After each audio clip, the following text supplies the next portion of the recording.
E aí, gente, tudo bem? Dando sequência à nossa aula de exercícios complementares, vamos fazer mais dois nesse aqui, sendo um da Unicamp e um do Enem. Vamos lá?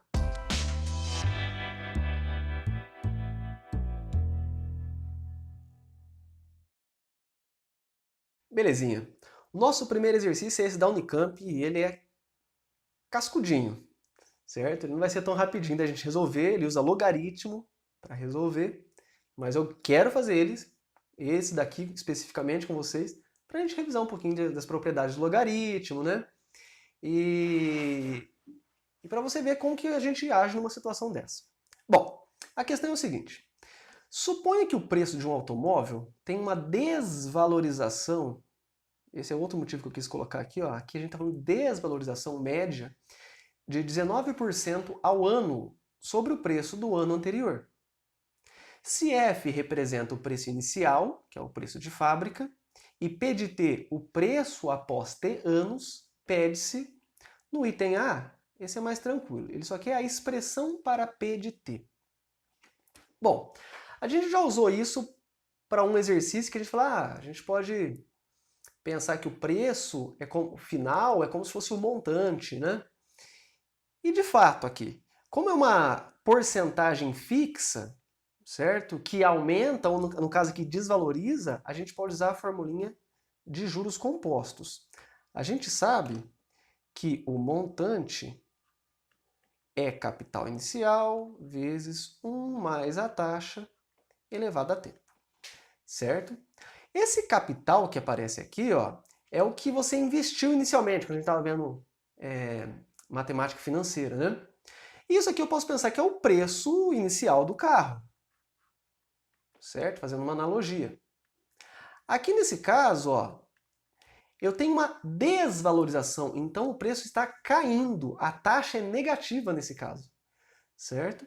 E a taxa negativa de 19%, então 0,19 negativo, ó, que vem no lugar dessa taxa, num certo tempo t.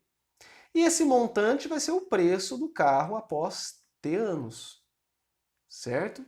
Então o preço do automóvel após t anos seria o preço inicial, 1 menos 0,19 elevado a t. Esse 1 menos 0,19 nada mais é do que 0,81, né? Então, ó, essa é a expressão que ele pede para a gente aqui no item A.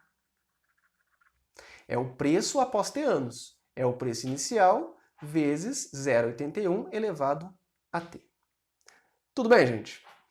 Essa parte acho que é mais tranquila, mas é legal a gente ver essa parte de montante aplicado a uma função, né, em função do tempo ali. Mas agora eu quero fazer com vocês e focar na letra B, que é a mais complicadinha. Ele pergunta o tempo mínimo necessário, em número inteiro de anos, após sair da fábrica, para que um automóvel venha a valer menos que 5% do valor inicial. Ou seja, ele quer o tempo para que o P de T seja menor do que 5% do F, né, que ele falou que era o preço inicial do carro. E aí ele dá uns logaritmos para a gente que a gente vai precisar. Tudo bem? Então, basicamente, é resolver essa inequação que a gente vai precisar. Ó. P de T menor que 5% de F. Vamos lá. O P de T, a gente chegou ali atrás, até conferir porque a minha memória não é tão boa, né? F vezes 0,81 elevado a T. Então, é F vezes 0,81 elevado a T tem que ser menor que 5%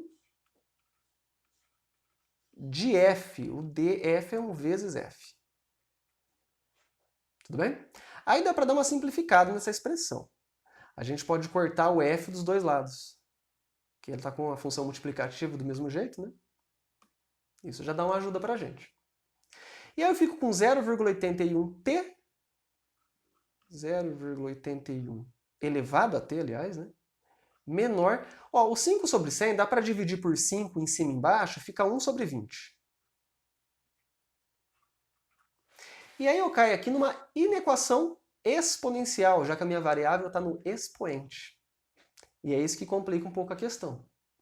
Eu já falei com vocês um pouquinho sobre essa equação ou inequação exponencial, né? Tem algumas que são tranquilas, mas nesse caso eu não consigo dizer de cabeça 0,81, número quebrado ainda, elevado a t menor que 1 sobre 20, outro número quebrado que dá 0,05?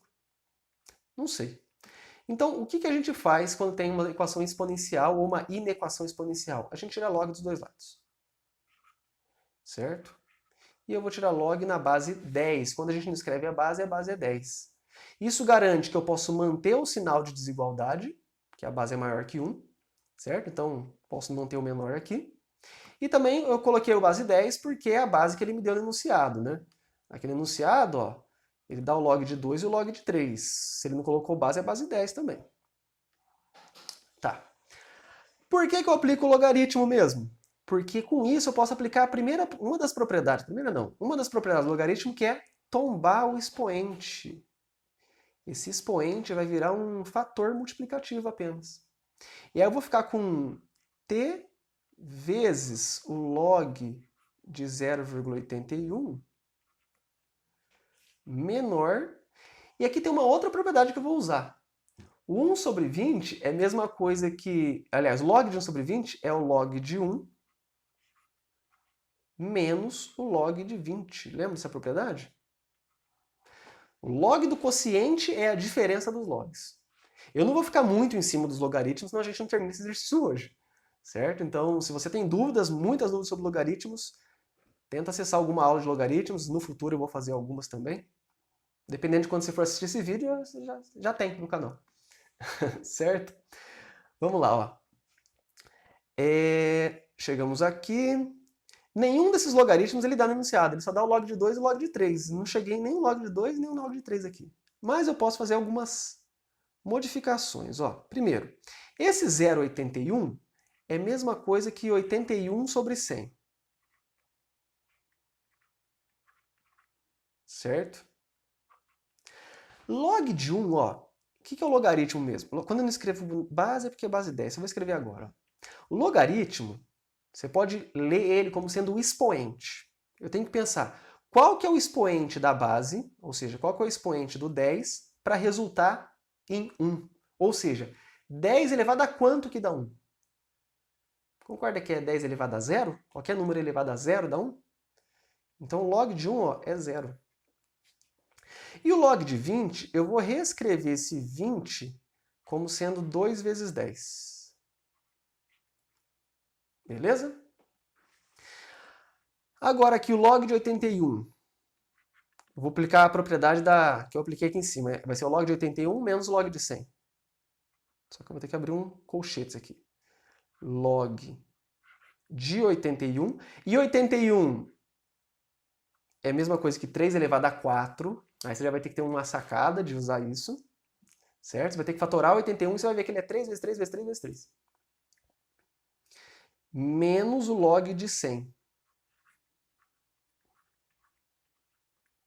Isso é menor que menos.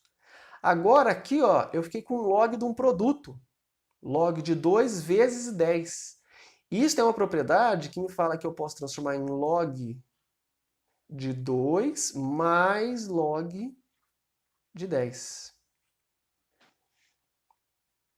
Certo? Olha, tive que usar 3 propriedades. Usei a propriedade do tombo aqui. Usei a propriedade da divisão, do quociente. Log do quociente é a diferença dos logs. E usei agora que o log de um produto é a soma dos logs. Certo? Agora aqui eu vou usar de novo ó, a propriedade do tombo. 3 a quarta, eu posso tombar o 4, vai ficar 4 vezes log de 3 menos... Agora, o log de 100 ele não dá no enunciado, mas você sabe me falar. Né? Se não escreve aqui como se fosse base 10, eu penso, 10 elevado a quanto que dá 100? 10 ao quadrado, né? 10 elevado a 2. Então, log de 100 é 2. Menor, menos... O log de 2, ele deu lá no enunciado. Ó. Aqui, ó, 0,301. 0,301. Mais o log de 10. 10 elevado a quanto que dá 10? 10 elevado a 1, né? Então o log de 10 é 1. O log de 3 que está aqui, multiplicando pelo 4, também deu no enunciado. é 0,477. Então vai ficar T vezes 4 vezes 0,477 menos 2 menor que menos 1,301. Vamos para aquele pedacinho branco ali em cima agora, ó. Continuar aqui, tá? Vai ficar T vezes. Ó, esse 4 vezes 0,477 menos 2 é uma continha chata de fazer, mas é tranquila, né? Eu já fiz ela e dá menos 0,092. E aí o resto eu vou deixar igual. E aí eu vou dividir os dois lados por esse, para chegar no T, divido os dois lados por 0,092.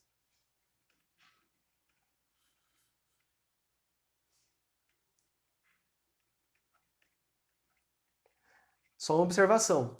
Como eu estou dividindo os dois lados por um número negativo, o sinal da desigualdade tem que se inverter. Tudo bem? Se eu tenho uma inequação, divido os dois lados por um número negativo, o sinal da inequação inverte. Beleza? Então passei dividindo, mas inverti o sinal. E aí fica... Essa conta é uma conta chata de fazer também, na mão. E vestibular, você não tem calculador, então você ia ter que fazer na mão. Mas eu já fiz.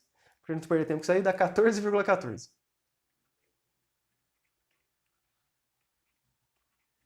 E o tempo nosso estava em ano. Então, a pergunta dele era quanto tempo... Vamos lá voltar. O tempo mínimo necessário em número inteiro de anos. Após sair da fábrica para que o automóvel venha valer menos que 5%. Bom, o meu tempo tem que ser... Opa! O meu tempo tem que ser maior que 14,14. Se é maior que 14,14, o número inteiro que vem após isso é 15, né? Então, o tempo mínimo, que é o que ele pede, 15 anos. Tem que ser maior que 14,14. Chegamos aqui. Essa é a resposta da letra B. Tudo bem, gente? É uma questãozinha encrencadinha, certo? Até ficou grande demais aqui, mas espero que tenha sido claro na explicação. A gente teve que usar bastante propriedade de log, então, de novo, se você ficou com dúvida por causa do logaritmo, acesse algumas aulas de logaritmo para você entender melhor. Tudo bem? E, apesar dessa aula já estar um pouquinho comprida, eu vou fazer mais um exercício. Esse é mais curtinho, é do Enem de 2017. E diz o seguinte, ó. Um empréstimo foi feito à taxa mensal de I%, usando juros compostos em 8 parcelas fixas e iguais a P. 8 parcelas de P. O devedor tem a possibilidade de quitar a dívida antecipadamente a qualquer momento, pagando para isso o valor atual das parcelas ainda a pagar. A gente já trabalhou isso. Até eu quis fazer essa questão para a gente ver que é útil aquela coisa de valor atual.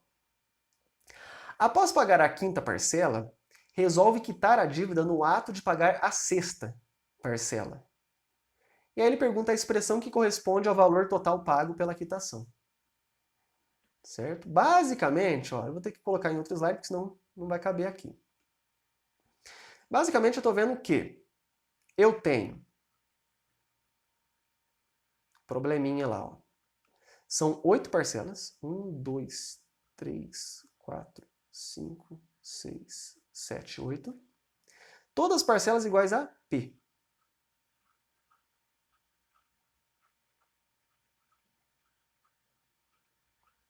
Beleza.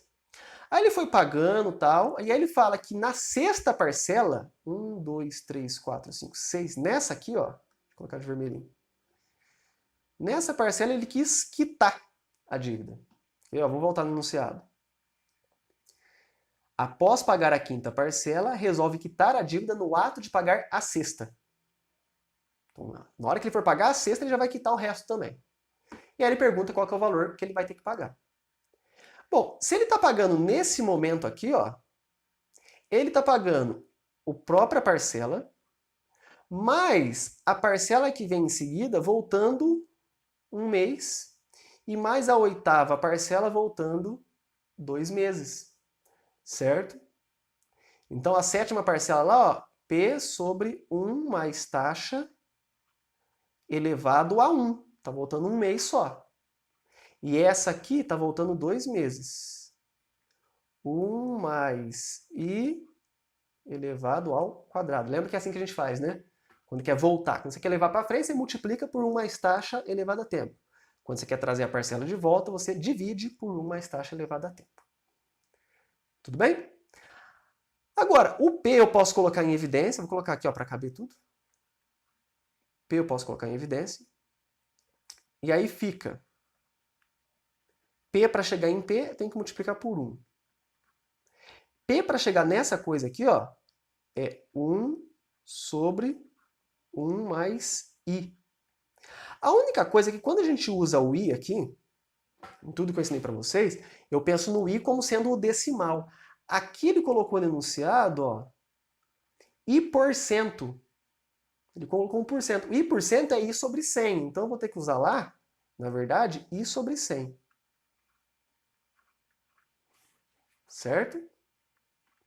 E aqui vai ser o P para chegar nessa parcela, falta multiplicar por 1 sobre 1 mais I sobre 100, do mesmo jeito lá, só que aqui está ao quadrado. E essa é a nossa resposta. Agora, qual é a alternativa que diz que esse é o valor? Ó, a letra A é a letra A. 1 sobre 1 mais I sobre 100, 1 sobre 1 mais I sobre 100 ao quadrado. Letra A. Opa. Deixa eu vir aqui. A. Essa é a nossa resposta. Pessoal, beleza? Deixa eu deixar aqui na resolução.